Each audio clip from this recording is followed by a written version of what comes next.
Price Lord brothers and sisters. இன்னைக்கு நம்ம வீடியோல என்ன பார்க்க போறோம் அப்படின்னா, ஆண்டவர் வந்து இந்த மாதத்துல நம்மளுடைய ஊழியத்துக்கான தேவைகளை வந்து சந்திச்சாரு. ஏன்னா போன மாசம் கூட நாங்க வீடியோ போட்டிருந்தோம். ஆண்டவர் வந்து எந்த அளவுக்கு போன மாதம் தேவைகளை சந்திச்சதை பத்தி எல்லாம் நாங்க வீடியோ போட்டிருந்தோம். இந்த மாசமும் அநேக விசுவாசிகளை வைத்து, அநேக சகோதர சகோதரி வைத்து தேவைகளை சந்திச்சாரு.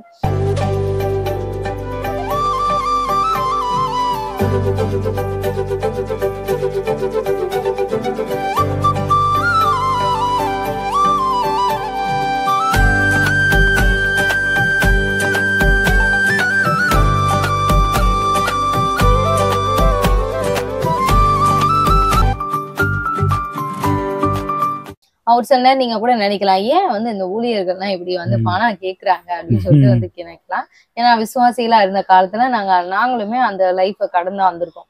பொதுவா பாத்தீங்க அப்படின்னா விசுவாச வாழ்க்கை இது. அதாவது எப்படி சொல்றது, நாளைக்கு என்ன நடக்கும்னே தெரியாது. ஆனா ஆண்டவர் வந்து எப்படியோ வந்து போஷிப்பாரு. எலியாவுக்கு போஷிச்ச மாதிரி காகம் ஒரு நாள் வரும், ஒரு நாள் வந்து யாரையாவது விதவை ஏவிட்டு, அந்த கதையில எல்லாம் நல்லா இருக்கும். அந்த விதவையே சாக போறேன்ற மாதிரி போவாங்க. ஆனா எலியா தீர்க்கதரிசி போய் கேட்பாரு, முதல்ல நீ போய் எனக்கு ஒரு அப்பம் சுட்டுட்டு வாமா அப்படின்னு சொல்றாரு. இப்படிதான் வந்து இன்னைக்கு சில நேரம் ஊழியர்களை பார்க்கும் போது உங்களுக்கு தோணலாம், ஏன்பா நானே சாக நிலைமையில இருக்கேன்பா, நீங்க வேற என்கிட்ட வந்து கேட்டுட்டு இருக்கீங்கப்பா அப்படின்னு. ஆனா அதுலயே ஒரு அர்த்தம் இருக்கு பாத்துக்கோங்க. ஊழியர்களுக்கு நம்ம கொடுக்கும் போது, அப்படி எலியா தீர்க்கதரிசி கொடுக்கும் போது, அவர் அதை சாப்பிட்ட பின்பு அவர் ஒண்ணு சொல்லுவாரு, இனிமே உங்களுக்கு வந்து ஒரு குறை வராது அப்படின்னு சொல்லுவாரு. ஏன்னா அந்த காலத்திலேயே லேவியின் கோத்திரத்துக்கு ஆண்டவர் கொடுத்த ஒரு ஆசீர்வாதம் அது. அதனால ஊழியர்களுக்கு கொடுக்கும்போது, ஊழியத்துக்கு கொடுக்கும்போது அது நிச்சயமா நமக்கு ஒரு பல மடங்கு பிரதிபலனை தரும்.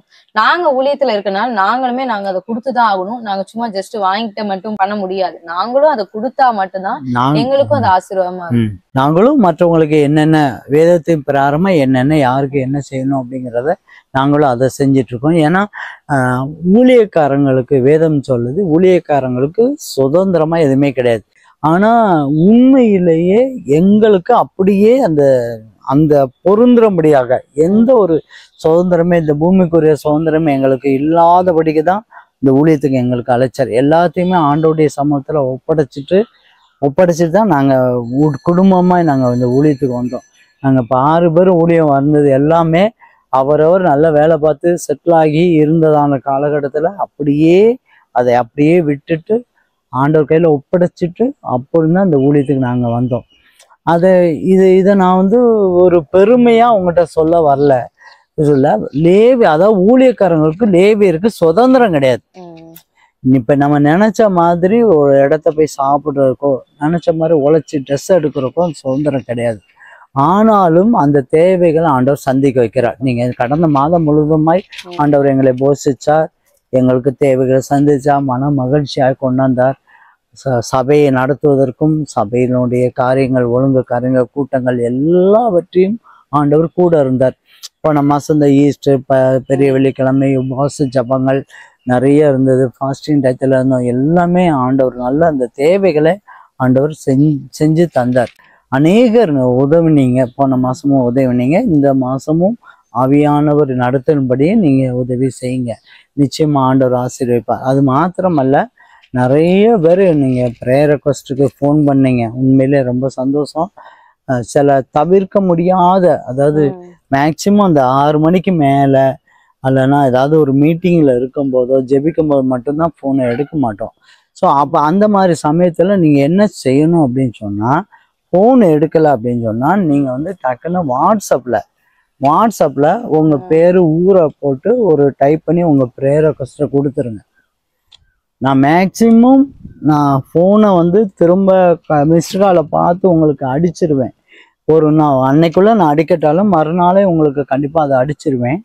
சப்போஸ் அந்த நேரத்தில் நீங்கள் அந்த சரியான நேரத்தில் இல்லாமல் இருக்கலாம், எடுக்காமல் இருக்கலாம், அதில் மிஸ் ஆகி போயிடும். அதனால நீங்கள் என்ன செய்யணும்னா, ஃபோன் அடித்து பாருங்கள். அப்படி எடுக்கலை அப்படின்னா டக்குன்னு உடனே வாட்ஸ்அப்பில் உங்கள் பேர் ஊரை சொல்லி ஒரு வாய்ஸ் மெசேஜோ டைப்லையோ அனுப்பிட்டீங்கன்னா எப்போ நேரம் கிடைக்குதோ அந்த நேரத்தில் நாங்கள் ரிப்ளை பண்ணிடுவோம்.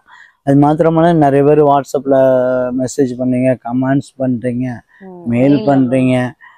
ரொம்ப சந்தோஷமாக இருக்குது. போன மாதத்தில் கூட 2-3 பேர் சொன்னேன், ஃபஸ்ட்டு நான் வந்து எனக்கு தெரிஞ்ச அனைவருக்கும் நான் ஷேர் பண்ணுறேன். ஜாசமி யூடியூப் சேனலில் அறிமுகப்படுத்துகிறேன் பாஸ்டர். எனக்கு அது ரொம்ப சந்தோஷத்தோடு நான் செய்வேன் அப்படின்னு சொல்லி 2-3 பேர் சொன்னாங்க. ரொம்ப ரொம்ப சந்தோஷமா இருக்கு. அப்புறம் ஒரு சகோதரர் வந்து இப்ப அந்த எடிட்டிங் பண்ணது, இந்த செட்டப் எல்லாம் பண்ணதெல்லாம் ரொம்ப சந்தோஷமா இருக்கு, ஒரு அப்கிரேட் கொடுத்த மாதிரி இருக்கு. ஆமா, ஏன்னா ஆரம்ப காலகட்டத்துல எங்க வீடியோ எல்லாம் பார்த்த சகோதரன் அவரு பாரு இப்ப நல்லா இருக்கு, இப்ப பார்க்கும்போது மகிமையா இருக்கு அப்படின்னு சொன்னாங்க. உண்மையில ஆண்டவருடைய கிருபை, நீங்க செய்யக்கூடிய ஒவ்வொரு ஜெபங்களும், நீங்க பண்ணக்கூடிய ஒவ்வொரு இந்த ஜாசமி ஊட்டி மூலமா இயேசு முன்சலா சபையில மூலமாக நீங்க பண்ற ஒவ்வொரு எஃபெக்டும் தான் இவ்வளவுக்கு காரணமே ஒழிய, ஜெபங்களா இருக்கலாம், ஷேர் பண்ணதா இருக்கலாம், மற்றவங்க அறிமுகப்படுத்துறதா இருக்கலாம், கொடுக்கறதா இருக்கலாம். உண்மையில ஆண்டவர் நினைத்து, ஆண்டவர் பெரியவர். ஒவ்வொரு காரியத்திலும் நீங்க சிறுக சிறுக கொடுத்தாலும் பெருக பெருக கொடுத்தாலும் ஆண்டவர் உங்களை நிச்சயமா ஆண்டவர் ஆசீர்வதிப்பார். ஆண்டவர் இந்த மாதத்துல அந்த மாதத்துல ஆண்டவர் வாக்குத்தத்தமாய் என்ன சொல்ல வரான்னா, உபாகம புஸ்தகம் 14ஆம் அதிகாரம் 29ஆம் வசனம், 14:29 கீழே உள்ள கடைசியில உள்ளத பாருங்க. அப்பொழுது உன் கை செய்யும் வேலையெல்லாம் உன் தேவனாகிய கர்த்தர் உன்னை ஆசீர்வதிப்பார். அப்போ நம்மளுடைய கையின் பிரயாச தேவன் ஆசீர்வதிக்கணும். அந்த இதுலதான் இப்ப நமக்கு எல்லாத்துக்கும் பிரச்சனை வருது. நம்ம சரியான வேலை கிடைக்க முடியாது, சரியான படிப்பு, சரியான படிச்சு சரியான இடத்துல போகணும். இப்ப நாமளாம் அடிக்கடி நான் சொல்லுவேன், எனக்கு 2 ஆப்ஷன் இருந்தது. இந்த 2 ஆப்ஷனுக்கும் எனக்கு படிக்க வைக்க முடியல, எங்க பெற்றோர் முடியல. சில என்ன காரணங்கிறதுலாம் அது ரொம்ப டீட்டெயிலா படிக்க வைக்க முடியல. ஆனா 3வது ஆப்ஷனுக்கு படிக்க வச்சாரு. ஆனா அந்த முன்னால இருக்க 2 படிப்பை நான் படிச்சிருந்தா, அன்னைக்கு நான் படிச்ச உடனே வைக்க முடியாதது. வசதி இல்லாத குடும்பம் கிடையாது, அவங்க வசதியான குடும்பம் தான். ஆனா உள்ள சில சூழ்ச்சிகள்னால படிக்க வைக்கல.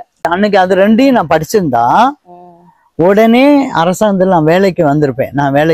என்னுடைய வாழ்வு, என்னுடைய தராதரம் பெருக்கும். இன்னைக்கு நிறைய என் கூட படிச்சவங்க எல்லாருமே பார்த்தீங்கன்னா டிஸ்ட்ரிக்ட் லெவல்ல பெரிய ஆபீசரா இருக்காங்க, அப்படி பெருகும். ஆனா எனக்கு கிடைச்ச ஒரு வாய்ப்பு இன்னொரு படிப்பு தான், அந்த பார்மசிஸ்ட் தான் இந்த படிப்பு. ஆனா இதுக்கும் எனக்கு அரசாங்கம் வேலை கொடுத்தாரு, ஆசீர்வதிச்சார் நான் அதுல. ஆனா அந்த வேலை கிடைக்கிறதுக்கு நான் 18 வருஷம் வெயிட் பண்ண வேண்டியிருந்துச்சு. 18 வருஷம். ஸோ ஆண்டவர் நம்ம கையின் வேலையெல்லாம் ஆசீர்வதிக்கிறார். எந்த படிப்பு படிச்சா என்ன வேலை கிடைக்கும், எந்த வேலைக்கு போகணும், இதெல்லாமே ஆண்டவர் ஆசை. சின்ன சின்ன கடைகளுக்கு போனா கூட, சில கடைகளுக்கு போனாதான் அது ஆசீர்வாதமா இருக்கும். அதெல்லாமே அவர் ஆசீர்வாதமான ஒரு இது. கையின் வேலையெல்லாம் தொழிலா இருக்கலாம், கை தொழிலா இருக்கலாம், பிசினஸா இருக்கலாம், வேலையா இருக்கலாம், எதுவா இருந்தாலும் ஆண்டவர் ஆசீர்வதிக்கணும். உன் கையின் செய்யும் வேலையெல்லாம் ஆண்டவர் ஆசீர்வதிக்கணும். ஏன்னா நிறைய பேர், இப்ப எங்க அப்பாவுடைய சீன் பாரு, நிறைய பேர் நீங்க நினைச்ச ஒரு லைஃப், நான் இப்படிதான் நான் வாழணும்னு நினைச்சிருப்பீங்க. ஆனா அந்த நீ சேர்ந்த ஃபீல்டு வேற மாதிரி இருக்கும்.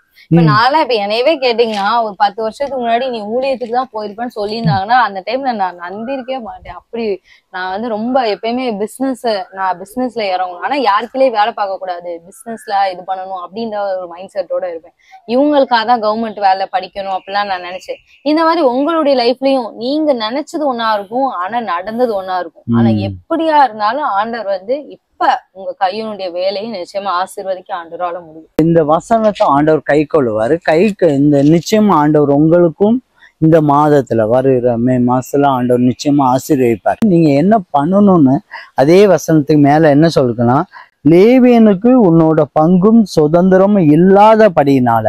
ஏன்னா லேவியனுக்கு மற்றவங்களுக்கு கொடுக்கல, மற்றவங்க மாதிரி ஒரு ஆசீர்வாதம் லேவியனுக்கு கிடையாது, அந்த சுதந்திரம் கிடையாது. அவன் நினைச்சதை எப்பனாலும் எடுத்து சாப்பிடுவதற்கோ செய்வதற்கோ ஆண்டவருடைய ஊழியர்கள் அவனுக்கு கிடையாதுனால. அடுத்து அவனும் உன் வாசலில் இருக்கிற பரதேசியும் திக்கற்றவனும் விதவைகளுக்கும் வந்து புசித்து திருப்தி அடைவார்களாக. அதாவது யாரு? லேவியன், அப்புறம் வாசல்ல இருக்கிறதான பரதேசி, திக்கற்றவங்க, விதவைகள் வந்து அவன் மனசுல திருப்தி ஆகும்படியாக நீங்க உதவி செய்யணும் அப்படிங்கறத ஆண்டவர் சொல்றாரு. அதே 15ஆம் அதிகாரம் பக்கத்துல 15ஆம் அதிகாரம் 10ஆம் வசனம் சொல்லப்பட்டிருக்கு, அவனுக்கு தாராளமாய் கொடுப்பாயாக, அவனுக்கு கொடுக்கும்போது உன் இருதயம் விசனப்படாத இருப்பார். நீ கொடுக்கும்போது ஐயோ கொடுக்கணுமே அப்படின்னு சொல்லி விசனமா ஒரு மாதிரி சங்கடப்பட்டு நீ கொடுக்காத. நீ கொடுக்கணும்னு நினைச்சேன்னா நீ வந்து தாராளமாய் சந்தோஷமாய் கொடுக்கணும். அப்ப அது நிமித்தமா தேவன் உன்னுடைய எல்லா கிரியிலும் உன் கையின் வேலை எல்லாத்தையும் ஆண்டவர் ஆசீர்வதிப்பார். அப்ப நீ ஆண்டவர் ஆசீர்வதிக்கிற தேவன், உன் கையின் வேலையெல்லாம் ஆசீர்வதிக்கிற தேவன். இப்போ உன் மைண்ட்ல உன் மனசுல என்ன இருக்கணும் அப்படின்னா, நீங்க உன்னை சம்பாதிக்கிற காசுல ஒரு பகுதி வந்து மனசுல இருக்கணும். அது லேவனுக்கு போகணும். நீ காண்கின்ற பார்க்கின்ற பரதேசியே திக்கட்டும் விதவைகள் யாராவது முடியாம இருந்தானா அவங்களுக்கு உதவி செய்யணும் அப்படின்னு. அப்ப நீங்க என்ன அப்ப எல்லாத்துக்குமே உதவி செய்யணுமா? எல்லாத்துக்குமே உதவி செஞ்சா அப்படின்னு சொல்லி நினைப்பேன். அப்ப இந்த யூதால சொல்லப்பட்டிருக்கு, நீங்கள் பகுத்தறிவு உள்ளவர்களாய் இருந்து அதை நல்லா ஞானமா கேட்கணும். பகுத்தறிவு வந்து சிலருக்கு இரக்கம் பாராட்டி நீங்க அது யாருக்கு கொடுக்கணும்? அதாவது நீங்க கொடுக்கிற ஒரு மனிதன் இயேசு கிறிஸ்துவ மகிமைப்படுத்தணும். ஏசப்பா நன்றி, இன்னைக்கு கொடுத்ததுக்கு நன்றி அப்படின்னு சொல்லணும். அதை நீ பார்த்து கொடுக்கணும். ஏன்னா நீ நிறைய பேர்த்து நீங்க வந்து ஏழைகளாக இருக்காங்க, உலகமங்க ஏழைகள் இருக்காங்க. நீ கொடுத்தனா மற்ற மதத்துல உள்ளவங்ககிட்ட போய் அங்க போய் ஒரு நன்றி சொல்றதுக்கு எதுவா இருக்கும். ஆனா நீ கொடுக்கிற ஒரு காசு தேவனுக்கு மகிமைப்படுத்தணும்.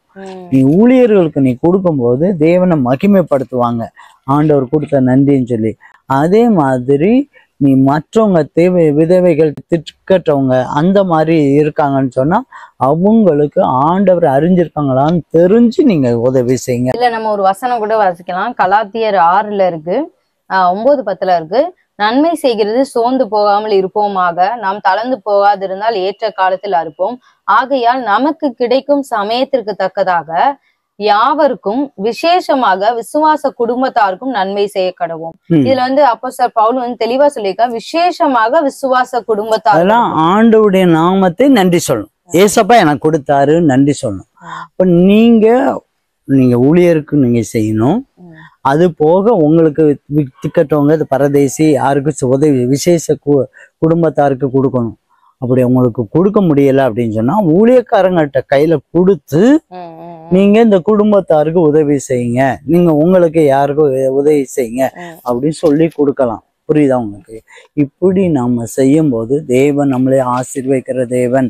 நம்ம கையீட்டின் வேலைகளாம் ஆண்டவர் ஆசீர்வதிப்பார். ஒவ்வொரு காரியத்துக்கும் தேவையான ஆலோசனை தருவார், தேவையான புத்தியை தருவார், யோசனையை தருவார். ஆண்டவர் நடத்துகிற வருகிற நாட்கள்ல நம்மளே ஆண்டவரை ஆசீர்வதித்து நம்ம கையின் வேலையை ஆண்டவரை பழுகி பெருக செய்வார். ஜெபமனும் பரிசுத்த பிதாவே ஆசீர்வதிக்கப்படத்தான் இந்த வேலைக்கான நன்றி சோதரிக்கிறோம், தாழ்த்துறோம், வெறுமையாக்குறோம். ஆண்டவரை துதிக்கிறோம். உம்முடைய நாம மகிமைக்காக ஆண்டவரே சென்ற மாதமெல்லாம் கனே மணி போல பாதுகாத்து தேவையெல்லாம் சந்தித்தீர். ஆண்டவரே நன்றி. ஆண்டவரே சோதரிக்கிறோம், ஆண்டவரே துதிக்கிறோம், நன்றி உள்ள இருதயத்தோடு துதிக்கிறோம். ஆண்டவரே சோதரிக்கிறோம். ஆண்டவர் இந்த மாதத்திலும் கூட ஆண்டவரே நீர் எங்களோடு கூட வாக்கு தத்தத்தில் இடப்பட்டீரே, நன்றியோடு சோதரிக்கிறோம். ஆண்டவரே உன் கையின் வேலையெல்லாம் உன்னை ஆசீர்வதிப்பேன் என்று சொன்னீங்க. ஆண்டவரே துதிக்கிறோம். ஆண்டவரே நாங்கள் செய்யக்கூடிய தொழில்கள் வேலைகள் ஒவ்வொரு காரியத்திலும் நீர் எங்களோடு கூட இருக்குமாறு வேண்டிக்கிறோம், பலப்படுத்துமாறு வேண்டிக்கிறோம். ஆண்டவரே எங்களுக்கு தேவையான ஆலோசனை கொடுக்குமாறு வேண்டிக்கிறோம், யோசனை கொடுக்குமாறு வேண்டிக்கிறோம். ஆண்டவர் ஒரு புது பலத்தை கொடுக்குமாறு வேண்டிக்கிறோம். ஆண்டவரை துதிக்கிறோம். நாங்கள் ஆண்டவரே ஆசீர்வதிக்கப்படத்தக்க ஆண்டவரே உம்முடைய ஆசீர்வாதத்தினால நாங்கள் ஆண்டவரே நிறைந்திருக்கத்தக்க நீர் உதவி செய்யுமாறு வேண்டிக்கிறோம். ஆண்டவரை துதிக்கிறோம். ஐயா நாங்கள் ஆசீர்வாதமா இருக்கும்போது ஆண்டவரே நாங்கள் ஒருபோது லேவியர்களை ஊழியர்களை கைவிடாதபடிக்கு ஆண்டவரே நினைவு கூர்ந்தீரே, நன்றியோடு துதிக்கிறோம். ஆண்டவரே நிறைவு கூர்ந்தீரே, நாங்கள் ஊழியர்களுக்கு நாங்கள் உதவி செய்யும்படியாக நினைவு கூர்ந்தீரே. ஆண்டவரே நன்றி. அது மாத்திரமல்ல, எங்கள் வாசல்ல இருக்கிறதான பரதேசி திக்கற்றவர்கள் விதவைகளுக்கும் உதவியற்ற சிறுமையானவர்களுக்கும் நாங்கள் உதவி செய்யத்தக்க விசேஷமாய் ஆண்டவரே விசுவாச குடும்பத்தாருக்கு நாங்கள் உதவி செய்யத்தக்க நீர் உதவி செய்யுமாறு வேண்டிக்கிறோம். ஆண்டவர் அதற்கு எங்களுக்கு தேவையான பகுத்தறி எங்களுக்கு தாங்க ஆண்டவரே. சிலருக்கு இரக்கம் பாராட்டும்படியாக எங்களுக்கு உதவி செய்யுமாறு வேண்டிக்கிறோம். ஆண்டவரே எல்லா கோணான வழியெல்லாம் செவ்வையாக்கி நேர்வழிப்படுத்துமாறு வேண்டிக்கிறோம். ஆண்டவரே பொறுப்படுத்திக் கொள்ளும். ஆண்டவரே எல்லாத்தையுமே விலக்கி பாதுகாத்துக் கொள்ளும். இயேசு கிறிஸ்து மூலமா ஜெபங்கள் நல்ல பிதாவே. ஆமென். நாத்துமாவே கத்தரை சோதரி, என் முழுமை நாமத்தை ஸ்தோத்திரி. ஆத்மாவே கத்தரை சோதரி, கத்தசை சகலபம் மறவாதே. ஆமே. இதை பார்த்திருக்கும் போது இந்த வசனம் மூலமா உங்களுக்கு புரிஞ்சிருக்கும் அப்படின்னு நாங்க விசுவாசிக்கிறோம். எதுக்காக நம்ம கொடுக்கணும், ஊழியர்களுக்கா இருந்தாலும் சரி, நம்மளை விட கீழே உள்ளவங்களுக்கா இருந்தாலும் சரி, நம்ம கொடுக்கும் போது என்ன ஆசீர்வாதம் கிடைக்கும் அப்படின்றத ஆண்டவர் நிச்சயமா உங்களுக்கு புரிய வைத்திருப்பாரு அப்படின்னு நாங்க விசுவாசிக்கிறோம். இன்னொரு வீடியோல உங்களை சந்திக்கிறோம். கர்த்தர் உங்களை ஆசீர்வதிப்பாராக.